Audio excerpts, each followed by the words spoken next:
By December 1944, the Ardennes had become a labyrinth of white silence, broken only by the crack of distant rifles and the low rumble of artillery rolling across the hills like a storm looking for somewhere to break. Here, in the last winter of the war, the German army had launched its final offensive, what American commanders would call the Battle of the Bulge. Hitler sought to split the Allied lines, drive toward Antwerp, and negotiate from a position of strength. But to the young men manning foxholes from Echternach to Monschau, strategy felt like something whispered far above the treetops. What they understood was simpler. It was cold, it was dark, and they were being hunted. American units had been stretched thinner than doctrine allowed. The 106th Infantry Division, newly arrived and scarcely battle-tested, faced veteran German forces concealed in the woods. Communications frayed, supply lines froze, and visibility dropped so low that even seasoned officers stumbled through the drifts with compass in hand. The Germans, though hardened by years of war, found little comfort themselves. Fuel shortages strangled their armored columns, and their infantry, many of them teenagers or older reservists, moved quietly through the trees with as much dread as determination. Neither side held the advantage nature granted to no one. The forest was its own enemy. Amid this chaos, a belief persisted on both sides, that Christmas would pass unmarked, swallowed by the machinery of total war. The American commanders did not expect a lull. The German high command, desperate to press their offensive, had no interest in sentiment. War doctrine taught that the front lines did not bend for holidays. Yet, as snow thickened and temperatures sank toward zero, a quieter truth began to test that assumption. Exhaustion did not care about ideology. Hunger did not recognize uniforms. And loneliness, sharp, insistent, undeniable, cut through every man who crouched in a foxhole or pressed his back against the timber walls of a farmhouse taken in haste. On the night of December 23rd, a young American private from the 26th Infantry Regiment wrote a brief line in his journal. "If a man could hear his own heartbeat in this cold, I think it would be the only human sound for miles." He had been fighting for a week without pause, watching bursts of German tracer fire sweep the tree line. Yet within the darkness, he sensed something different, a pause, a hesitancy, as if the forest itself inhaled and held its breath. Across the lines, a German corporal, shivering beneath a wool blanket worn thin by months on the Eastern Front before his transfer west, murmured to a comrade that he missed the sound of his church bells at Cologne. It was the sort of confession that war usually crushed, yet here, in the frozen margins of the Ardennes, it hung in the air like a fragile note of music. The mismatch on paper was clear. The Americans possessed more artillery and greater logistical depth, though both advantages were blunted by terrain. The Germans held the element of surprise and local initiative, but lacked the fuel and manpower to sustain momentum. Neither force could overwhelm the other without bleeding itself dry. This strategic stalemate set the stage for something no planner would have mapped, a moment where human nature, not military doctrine, dictated the course of a night. As Christmas Eve approached, the central tension emerged quietly, almost invisibly, the struggle between duty and humanity. Doctrine insisted that the war must continue, that every rifle remain trained forward, that every man remember the cause for which he fought. But the deeper truth, whispered in frost-bitten conversations and felt in the hollow pang of empty stomachs, was that the soldiers on both sides longed for even the faintest reminder of the world they had left behind. The paradox of the Ardennes in 1944 was that the same forest that hid enemies also muffled the sound of their suffering, making them feel, for a fleeting moment, like men rather than combatants. In that fragile silence, a question lingered. What happens when the instinct to survive intersects with the yearning to remember who you are? It was a question no commander could answer, and no manual could teach, and it would guide the actions of a handful of soldiers and civilians in ways that defied the logic of a world at war. Before the guns resumed their thunder, there would come a brief, improbable night when the rifles lowered, the voices softened, and the darkness held something other than fear. Snow fell in slow, deliberate spirals on the evening of December 24th, 1944, as if the Ardennes were trying to bury the war beneath its white silence. The roads had vanished under drifts. The pine branches sagged under the weight of winter. Somewhere beyond the tree line, artillery thudded like distant thunder, too far to ignite panic, too close to ignore. Along a narrow forest path, 3 American soldiers struggled forward, cold, hungry, and disoriented after being separated from their unit near the outskirts of Bastogne. Their breath fogged the air in short bursts, and each step felt heavier than the last. The youngest of them, a private who had seen combat for only 10 days, muttered that the forest felt emptier than a church at midnight, though none of them truly believed they were alone. A half-mile away, in a small timber cabin tucked between pines older than the war itself, a German woman named Elisabeth Vincken tended a pot of potatoes over a dwindling fire. Her 12-year-old son, Fritz, paced near the door, listening for the echo of boots or the snap of twigs. Anything to signal danger was approaching. They had been evacuated from Aachen months earlier, hoping the forest would spare them. Yet the war had reached even this quiet corner, drawing lines through places it had no right to touch. Elisabeth had prepared what little food remained, refusing to let the holiday pass without some gesture toward the world she had once believed permanent. The aroma rising from the pot was thin, almost shy, but it was enough to make the cabin feel warmer than the world outside. The Americans found the cabin only because exhaustion drove them to follow a faint trail of smoke drifting through the trees. Their knock was cautious, a dull thud against frozen wood. When Elisabeth opened the door, lantern light spilled across their faces, revealing uniforms smeared with mud and desperation. One soldier clutched his arm, the fabric darkened by blood that had long since chilled in the cold. They asked for shelter with voices barely above a whisper. War had taught Elisabeth caution, but something older, something maternal and unwavering, moved her to step aside. "Come in," she said softly, "but no weapons inside this house." The Americans exchanged glances, then laid their rifles against the wall and entered, grateful for warmth that felt almost unreal. Not long after they settled near the fire, another knock broke the fragile calm. Fritz stiffened. Elisabeth's breath caught. When she opened the door again, 3 German soldiers stood before her, 2 young and weary, 1 older, wearing the insignia of a corporal. Their boots steamed in the cold. Their faces showed the same hunger and fatigue as the men already inside. They asked if they might rest, just for a moment, explaining they too were lost, separated from their unit during the confusion of the offensive. Elisabeth hesitated, her hand gripping the doorframe as the weight of the choice settled on her.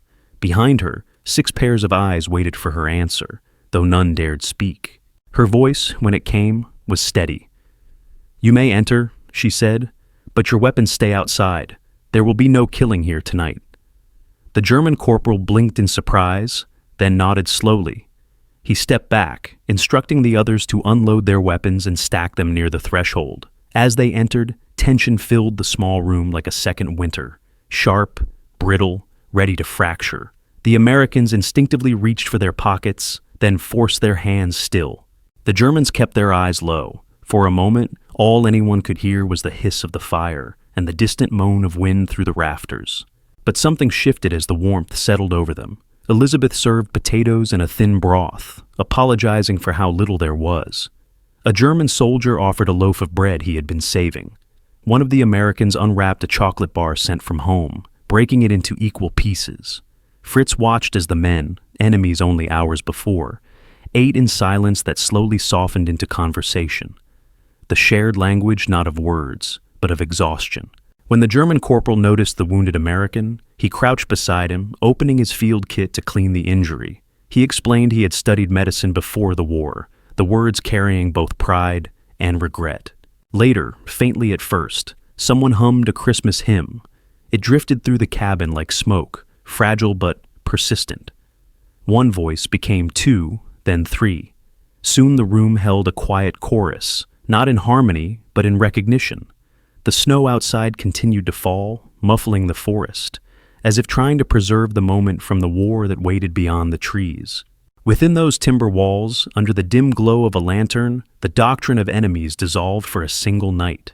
The forest had become a sanctuary, not because the war allowed it, but because the people inside chose it. And as midnight passed, none of the soldiers could quite explain how it had happened. They only knew that for the first time in weeks they felt human again.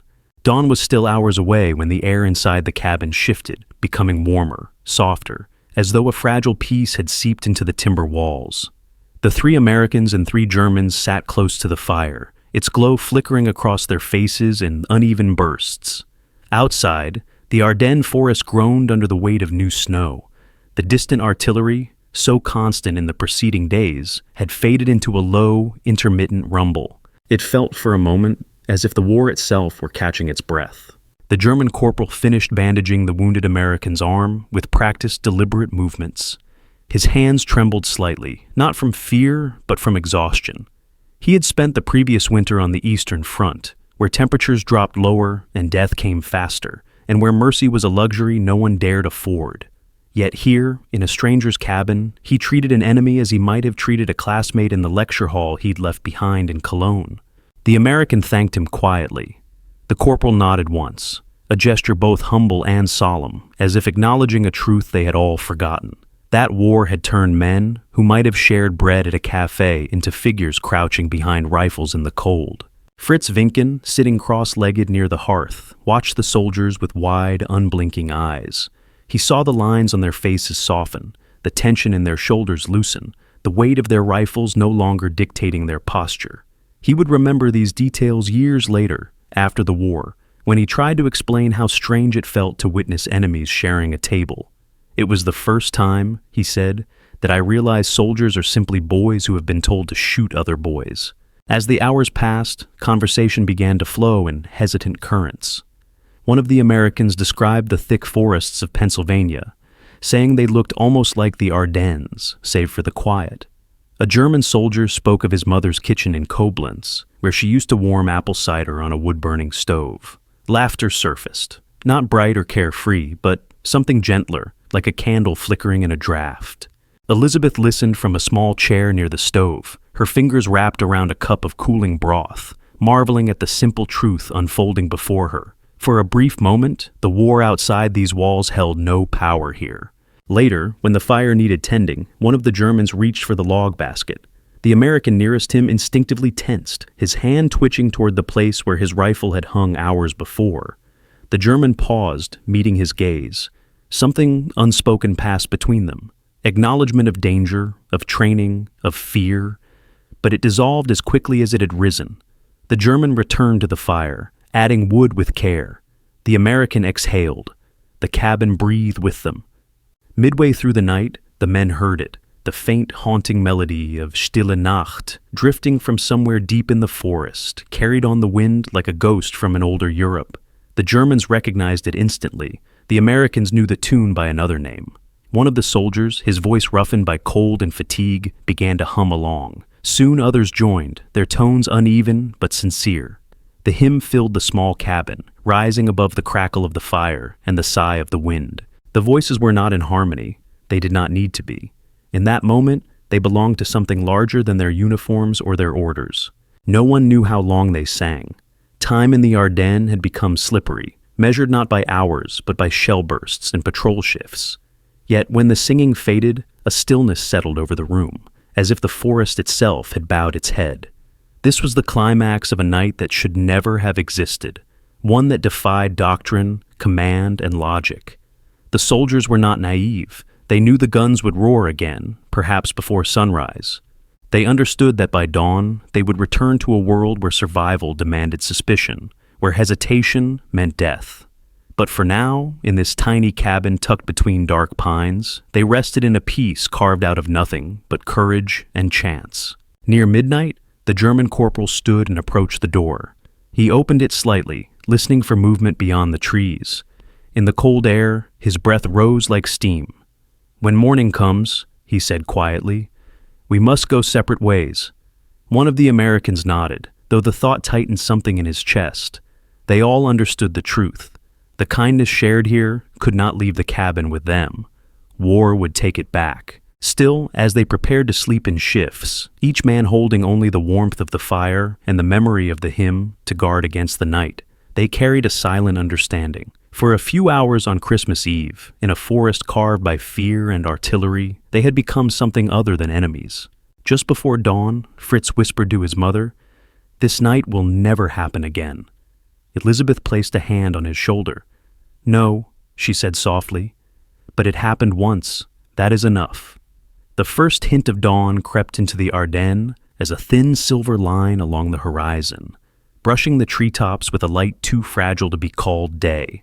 The wind had quieted, leaving behind a silence so complete that even the groan of distant artillery felt momentarily suspended. Inside the cabin, the soldiers stirred slowly, their breaths rising in faint plumes against the chilled air. The fire had burned low, reduced to embers that glowed like fading stars. For a moment, waking felt like surfacing from a dream none of them had fully understood. Elisabeth Vincken moved quietly through the room, trying not to break the fragile peace that still lingered from the night before. Fritz watched the men as they roused themselves, unsure whether to greet the morning with hope or dread.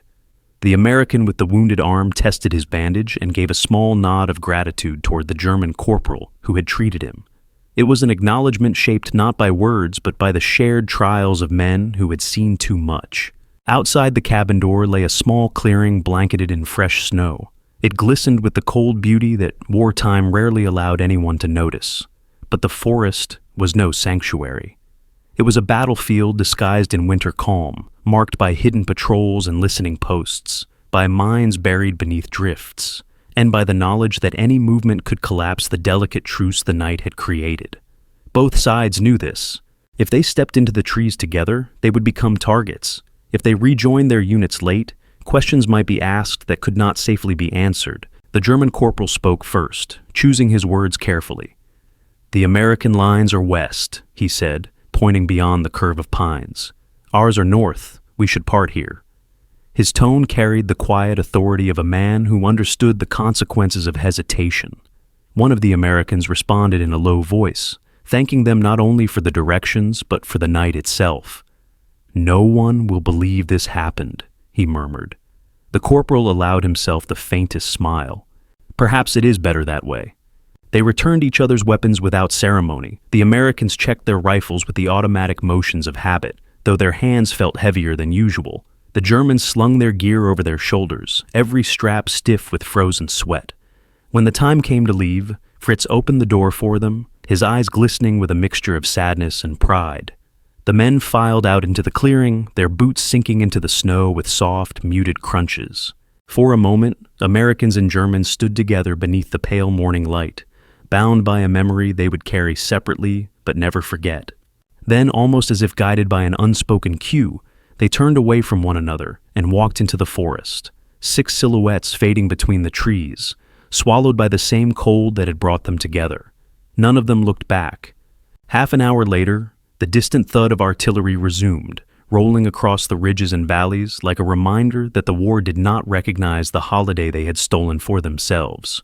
American patrols advanced cautiously, scanning for signs of enemy movement. German squads regrouped under strict orders, the brief warmth of the night already stiffening into the discipline of combat. The front contracted back into its grim geometry of attack and defense, of objectives and casualties, of men reduced to positions on a map. In the weeks that followed, the Battle of the Bulge intensified, before collapsing under the weight of Allied reinforcements and German shortages. The war pushed on toward the Rhine, then into the heart of Germany itself. Reports of the Christmas encounter never entered official logs. They existed instead in fragments of memory, a corporal's quiet recollection, an American soldier's letter home, a boy's story told decades later to historians seeking glimpses of humanity in a conflict defined by its brutality.